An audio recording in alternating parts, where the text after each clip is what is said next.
ప్రశాంత్ కిషోర్ పశ్చాత్తాపడ్డాడంట. దానికోసమే బాబు దగ్గరికి వచ్చాడంట. 300 కోట్లు తీసుకొని పశ్చాత్తాపడేదేముంది? ప్రశాంత్ కిషోర్ అనేవాడు రాజకీయ పార్టీలకి వ్యూహాలను రచిస్తాడు. దానికోసం డబ్బులు తీసుకుంటాడు. రాజకీయ పార్టీ సొంతంగా ప్రజల్లో బలం ఉంటే ఆ బలాన్ని ఎలా సద్వినియోగం చేసుకోవాలి, ఎలాంటి వ్యవహార శైలితో ముందుకెళ్తే ఆ బలం పార్టీకి సక్రమంగా వినియోగించబడుతుందనే సలహా ఇచ్చే వ్యక్తి జగన్ వైపు పనిచేసినప్పుడు అతను దుర్మార్గుడు, ద్రోహి, బీహారోడు, కుట్రదారుడు రకరకాలుగా ట్రోలింగ్ చేసి పారేశారు తెలుగుదేశం అనుకూల మీడియాలో.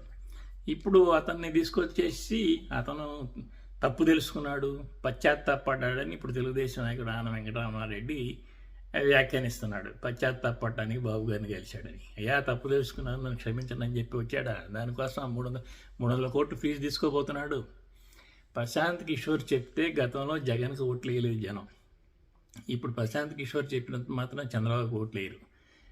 జగన్కి ప్రజల్లో ఉన్న బలాన్ని సద్వినియోగం చేసుకోవడానికి వాళ్ళతో ఎలా వ్యవహార శైలి, ఎలాంటి అభ్యర్థులు నిర్ణయించాలనే వ్యూహాలను మాత్రమే అతను ఇస్తాడు. తెలుగుదేశానికి అంతే. తెలుగుదేశం ఇప్పుడు గెలవడానికి ఉన్న అన్ని అవకాశాలను వినియోగించుకునే భాగంలో ప్రశాంత్ కిషోర్ తెచ్చుకుని అతనికి ఫీజు ఇస్తుంది. కానీ వాళ్ళ వైపు వచ్చేవరకే వాళ్ళు సర్ది చెప్పుకోవాల్సి వచ్చింది. ఈ రకమైన యూటర్న్ అనేది తెలుగుదేశానికి చాలా సహజం. ఫస్ట్ ఉచితాలకు సంబంధించి ఒక యూటర్న్. ఉచితాల విషయంలో జగన్మోహన్ రెడ్డి దారుణంగా వ్యవహరిస్తున్నాడని, ఆ రాష్ట్ర ప్రభుత్వం డబ్బంతా ప్రజలకు దోచిపెడుతున్నాడని చెప్పేసి విపరీతంగా తెలుగుదేశం మీడియా ట్రోలింగ్ చేసింది. ఫేస్బుక్లోను, వాట్సాప్లోనూ మెసేజ్లు ఎన్నిట్లో రాష్ట్రం అప్పుల పాలవుతుందని, బద్దగస్తులు అవుతున్నారని ఈ రకమైన వ్యవహారం.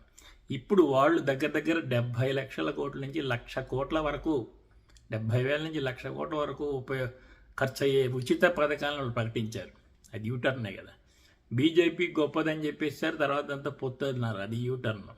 హోదా కావాలి, హోదా కోసం పోరాడతామన్నారు. తర్వాత ప్యాకేజీ చాలు, హోదా ఏమక్కర్లేదన్నారు. మళ్ళీ బీజేపీ మోసం చేసింది, హోదా కావాలన్నారు. అది యూటర్న్. ఇప్పుడు ప్రశాంత్ కిషోర్ దొంగ వేదం అన్నారు. ఇప్పుడు మళ్ళీ అతనే కావాల్సి వచ్చాడు. అది యూటర్న్. సో ఈ రకమైన వ్యవహార శైలి ప్రజలకి ఏం అవసరం లేదు. ప్రజలకు కావాల్సింది వాళ్ళకి ఇచ్చిన హామీల్ని సక్రమంగా వాడు చేయగలుగుతాడా లేదా. ఫస్ట్ ముందు ఆ నమ్మకం ప్రజల్లో కలిగినప్పుడే పార్టీ గెలవగలుగుతాడు.